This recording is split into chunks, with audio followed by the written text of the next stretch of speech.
Hello, YouTube. It has been quite some time since I've recorded in the park. I miss it here. Now that I'm working, I no longer come to the park as frequently as I used to, and I actually miss being outside, quote unquote, in nature, hearing the birds chirping, and just, feeling a nice cool breeze when there is one. But I'm here today to just kind of talk about some things that I've been reading. I'm reading a book called Peaceful Parents, Happy Children, and the author is Lauren Markham.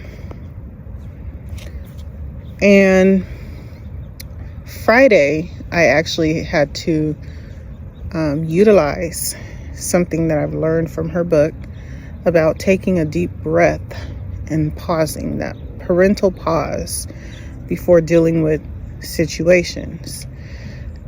And it actually worked out pretty well. My daughter had a full-blown meltdown. She was clearly tired, definitely overstimulated, and one thing set her off, and she's slamming doors, yelling. And normally that's a trigger for me. I mean, I used to get spankings for less. So that's a huge trigger, but I just sat down and gave myself a few deep breaths, and then I went in and I made a connection with her. I let her know the behavior is not going to be tolerated and what behavior is acceptable, what is not. And also connected with her. Like, I know you're frustrated. I know you're tired. It has been a long day for the both of us. And I'm here for you. I want to connect with you. You are safe. And it was actually a very calm experience for me.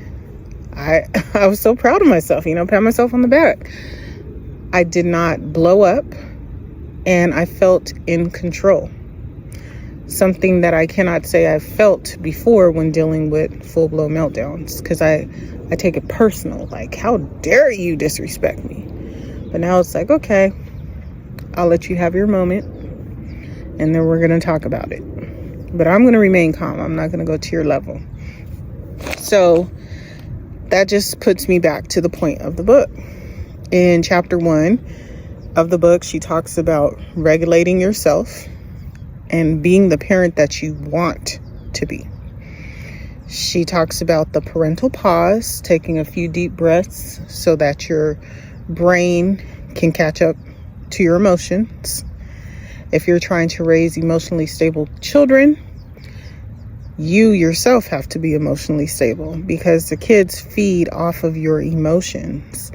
So if you're feeling calm, then that child is going to feel safe and calm.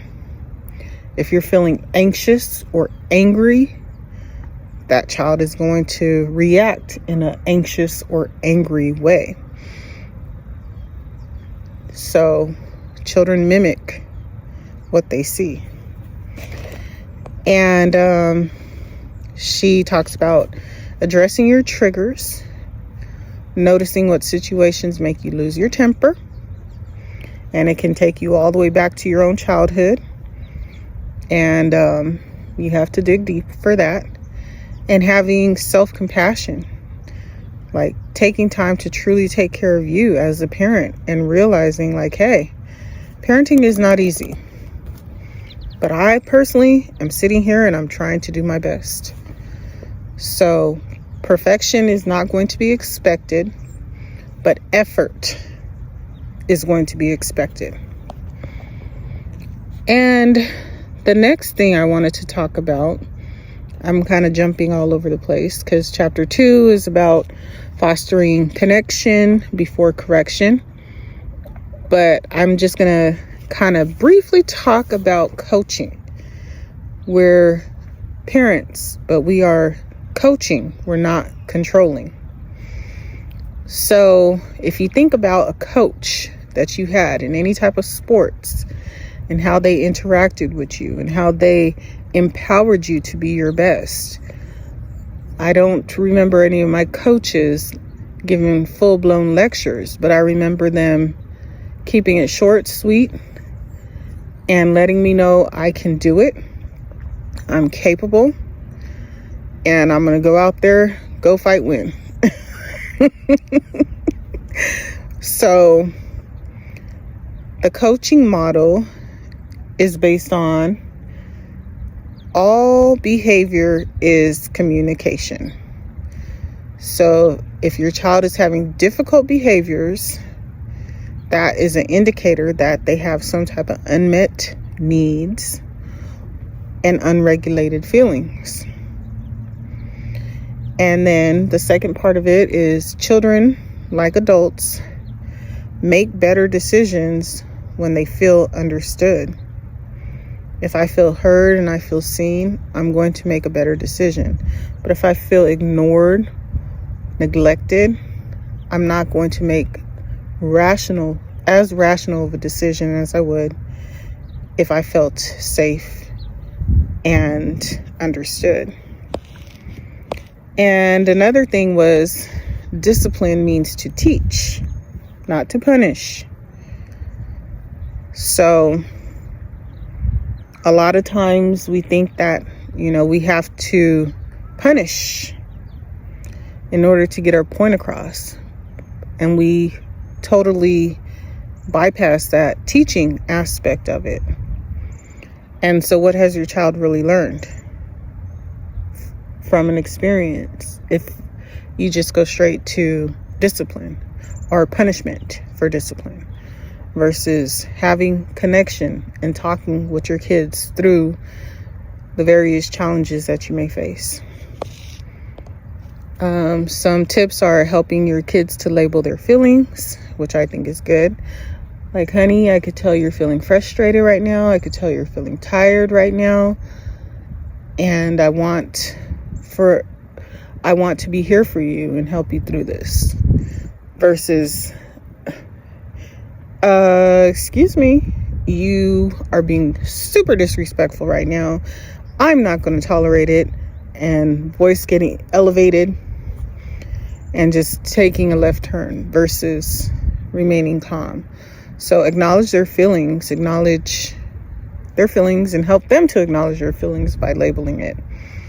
And then supporting problem solving. What should we do when we both want the same thing? If we both want peace in the house, what do we need to do? We are a team, and everyone has a contribution in this household. And then another thing is guiding rather than commanding.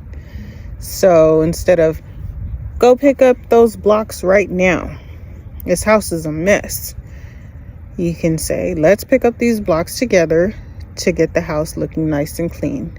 We love to live in a clean environment. It's just different approaches. We're not going to get it right 100% of the time. Parenting, you'll make so many different mistakes because there is no blueprint, there is no manual. If you are like me, a single parent with very little family support, and you're on your own pretty much, it's important to know that you will make mistakes, but you have to learn from these mistakes and grow to be the parent that ultimately you want to be. So I just wanted to share that with you guys because I feel that calm, that peace that I felt on Friday when dealing with a very triggering situation, I want you to experience that too. So take time to figure out the triggers. Take time to coach, to lead, to acknowledge their feelings, and build that connection with your children. And be the parent that you want to be. I hope you guys have a wonderful day. I hope this message was helpful to someone out there. And stay strong in your parenting. And until next time, bye.